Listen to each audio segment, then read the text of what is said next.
कहूँगा। अमूमन मैं अपने देश को भारत कहता हूँ, लेकिन शायर ने चूंकि भारत में कह कुछ और कहा है उर्दू में, इसको आप दोबारा कीजिए। न समझोगे तो मिट जाओगे हिंदुस्तान वालों, समझोगे मिट जाओगे हिंदुस्तान वालों, तुम्हारी दास्तान ही न होगी दास्तान। इशारे में कहा गया कि देश गंभीर संघर्ष से गुजर रहा है। एक वक्ता ने तो यहाँ तक कहा कि 2024 के चुनाव के बाद अगर सत्तासीन लोग दोबारा आ जाते हैं तो देश में लोकतंत्र चुनाव पद्धति का समापन हो जाएगा। इसकी गहराई में अगर जाया जाए और दुनिया के इतिहास पर मंथन किया जाए तो ये बात साबित होती है कि जो अजय सिंह की जबान के मुताबिक जो सूक्ष्म यानी माइक्रोस्कोपिक जो तबका होता है हुकूमत में आ जाता है, वो ये न प्रकार है, जो भी तरीके होते हैं उन सबको अपना कर वो सत्ता में बैठे रहना चाहता है और अल्टीमेट गोल होता है डिक्टेटरशिप। देश उस तरफ जा रहा है।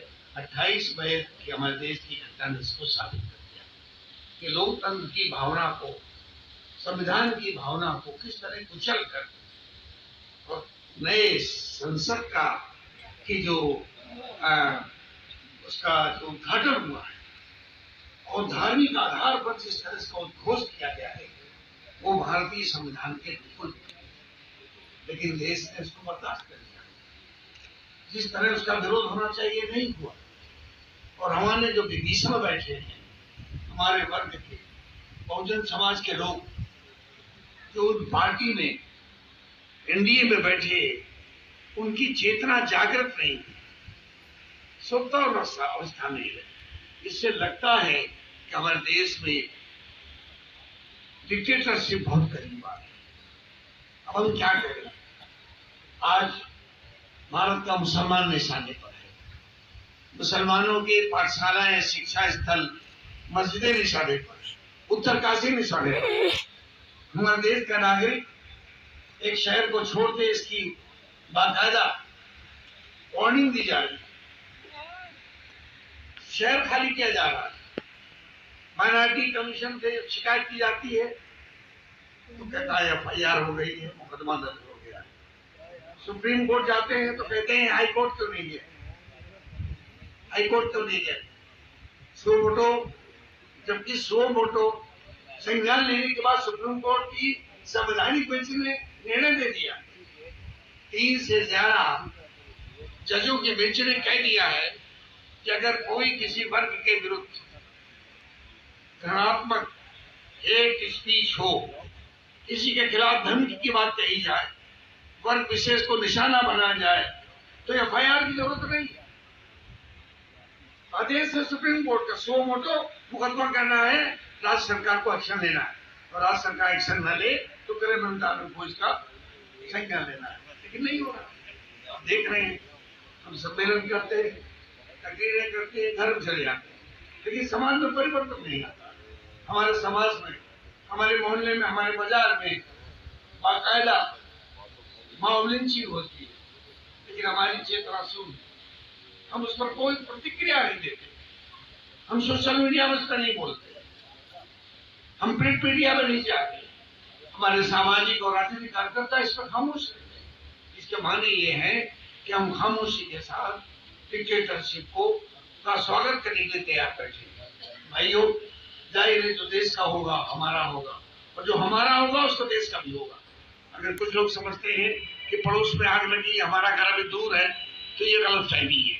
अगर पड़ोस की आग न बुझाई गई तो हमारा घर भी बच नहीं सकता। हमें समझना चाहिए भाइयों, हमारे बुजुर्गों ने अंग्रेजों से देश को आजाद कराया, कितने लोगों ने कुर्बानियां दी, इतिहास को बदला जा रहा है। आप अगर इंडिया गेट चाहिए तो आपको इतिहास में मिल जाएगा।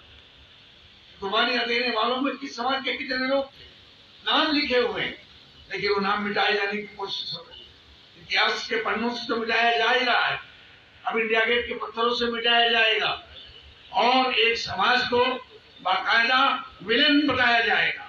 जिस तरह से जर्मनी में हिटलर ने किया था, जिस तरह इटली में मुसोलिनी ने किया था, कि पहले तो उन्होंने एक समाज को विलेन बताया, खलनायक बताया, खलनायक का समूह बताया, हमलावर हुए और उस समाज के साथ साथ पूरे देश का सत्यानाश कर दिया।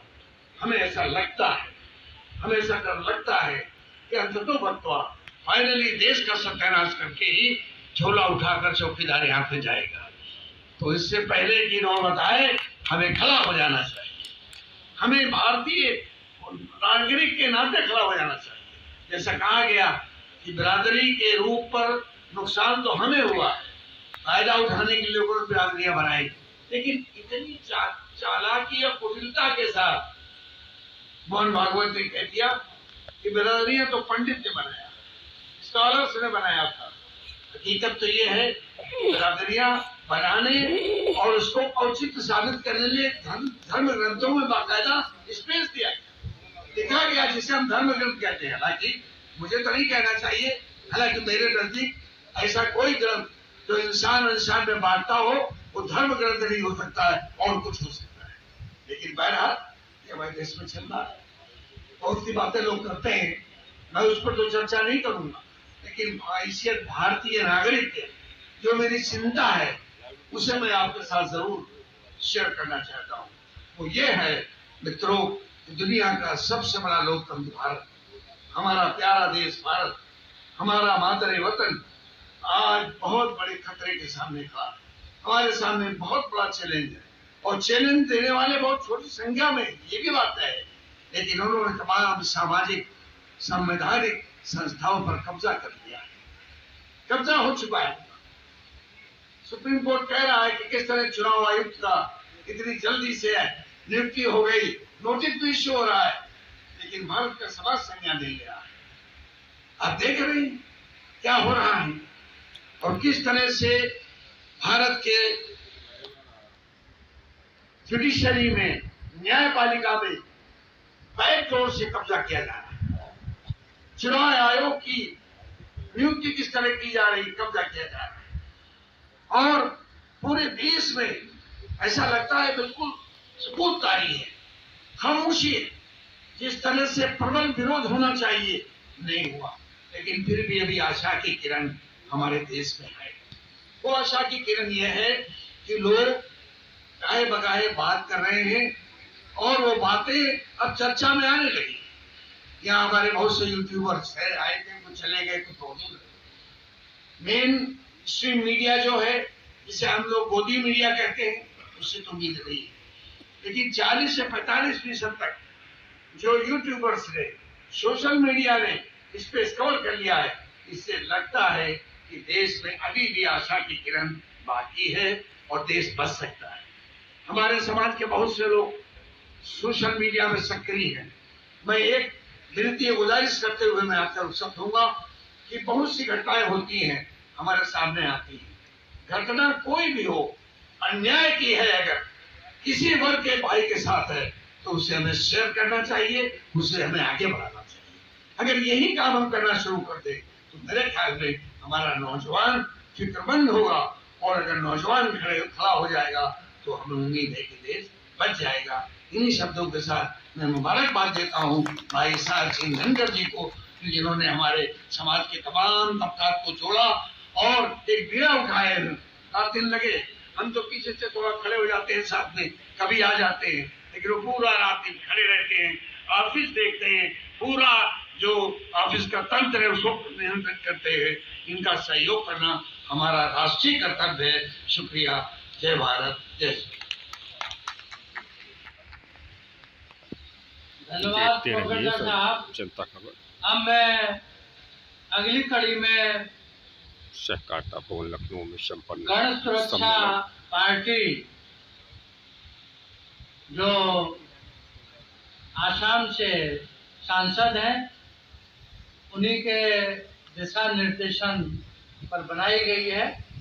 उसके उत्तर प्रदेश को जो देख रहे हैं माननीय विनोद नायक जी, तो मैं उन्हें आमंत्रित करता हूं कि वो आए और 5 मिनट में अपनी बात रखें। माननीय विनोद नायक।